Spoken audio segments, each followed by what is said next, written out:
नमस्कार साथियों, राधे राधे। साथियों, जैसा कि मैं आप सभी लोगों को बता देता हूं कि यहाँ पर मैं सभी लोगों को हिंदी के जितने भी महत्वपूर्ण टॉपिक होते हैं वो टॉपिक यहाँ पर मैं आपको लाता हूं।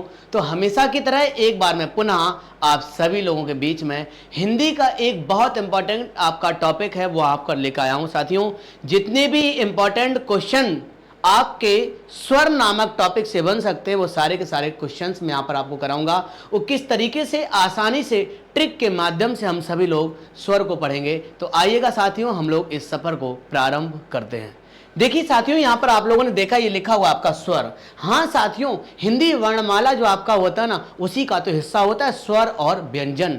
तो अगर मैं बात स्वर की करूं तो सबसे पहले क्वेश्चन तो आपका यही आ जाता है कि सर जी स्वरों की संख्या कितनी होती है। यहां से बहुत ज्यादा विवादास्पद क्वेश्चन आपके रहे हैं कि स्वरों की संख्या आपकी कितनी होती है। तो अगर मैं आपको बता दूं कि स्वरों की संख्या अगर आपका पेपर में आए मुख्य रूप से स्वरों की संख्या, तो आंसर आपका होगा 11।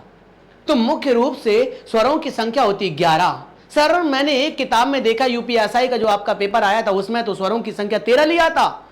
मैंने पुनः बच्चे से क्वेश्चन पूछा, बेटा एक बार फिर से बताइए वो क्वेश्चन आपका क्या था। तो उसने पढ़ के बताया सर जी कि कुल स्वरों की संख्या कितनी होती है। हमने कहा हाँ साथियों, यही तो एक अंतर है कि अगर पेपर में एक कुल शब्द लग के आ जाए कि कुल स्वरों की संख्या कितनी होती है, तो साथियों फिर हम लोग 11 नहीं, फिर हम लोग 2 और उसमें ऐड कर देंगे, यानी कि स्वरों की संख्या आपकी होती है कुल 13। कितनी साथियों? 13, क्योंकि अंग और आह को भी हम लोग उसी में हम लोग शामिल कर लेते हैं। इस तरीके से कुल स्वरों की संख्या आपकी 13 हो जाती है। अगर मुख्य स्वरों की पूछी जाए, मुख्य रूप से स्वरों की संख्या, तो आंसर हम लोग क्या बताएंगे? 11।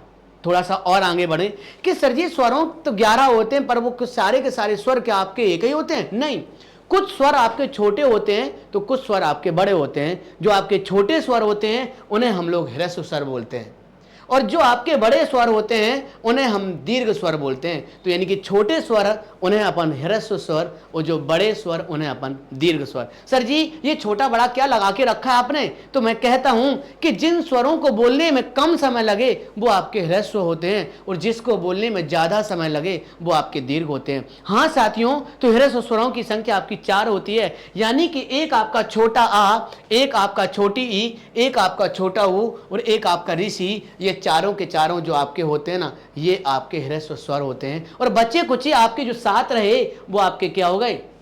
दीर्घ स्वर।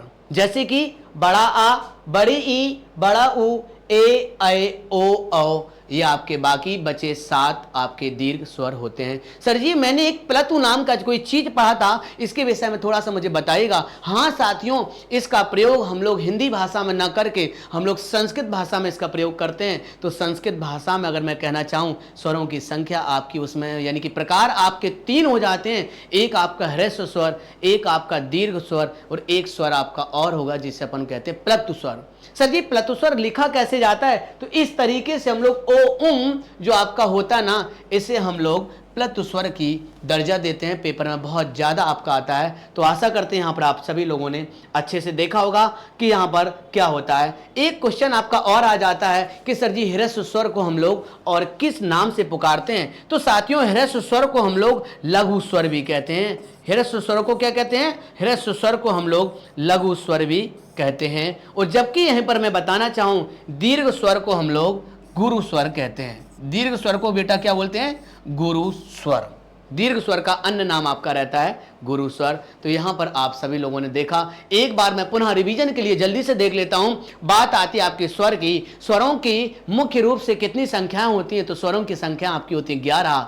और बात आए स्वरों की कुल संख्या, तो बात होती है आपकी 13, क्योंकि उसमें अंग और आह को हम लोग ऐड कर देते हैं। बात आती सर जी कि ह्रस्व स्वर दीर्घ स्वर आपके जो होते हैं उनकी संख्या कितनी होती है? ह्रस्व स्वरों की संख्या साथियों आपकी 4 होती है। वहीं पर मैं आपको बताना चाहूं, जो आपके दीर्घ स्वर होते हैं, दीर्घ स्वरों की संख्या आपकी 7 होती है। ह्रस्व स्वर यानी कि ऐसे स्वर जिनको बोलने में कम समय लगे, मुंह से कम वायु बाहर निकले, वो आपका हो गया ह्रस्व। देखते हैं ना, आ ह्रस्व स्वर, ई ह्रस्व स्वर, उ ह्रस्व स्वर, री ह्रस्व स्वर, क्योंकि उनको बोलने में कम समय लग रहा है, जबकि इनको बोलने में ज्यादा समय लगता है। देखिए ना, आ, ई, उ, ए, ओ, औ, आशा करते हैं आप लोग मेरी बात को समझ पाए होंगे। इनको बोलने में ज़्यादा समय लगता है इसलिए दीर्घ, इनको बोलने में कम समय लगता है इसलिए ह्रस्व। साथियों, एक बार मैं पुनः आपको कहता हूं कि वीडियो को आप लोग तुरंत लाइक करिएगा, और अभी तक जिसने भी इस चैनल को सब्सक्राइब नहीं किया है तो लाल रंग से लिखे सब्सक्राइब बटन को आप लोग अभी दबा लीजिएगा, और मुझे कमेंट करके आप लोग जरूर बताइए कि आपको अब कौन सा टॉपिक चाहिए, कौन सा टॉपिक आपको कठिन लगता है। मैं आपके कमेंट को देखकर जरूर ही आगामी वीडियो में दुगनी एनर्जी के साथ, ट्रिक के साथ मैं आपके साथ में उपस्थित रहूंगा। जय हिंद, जय भारत।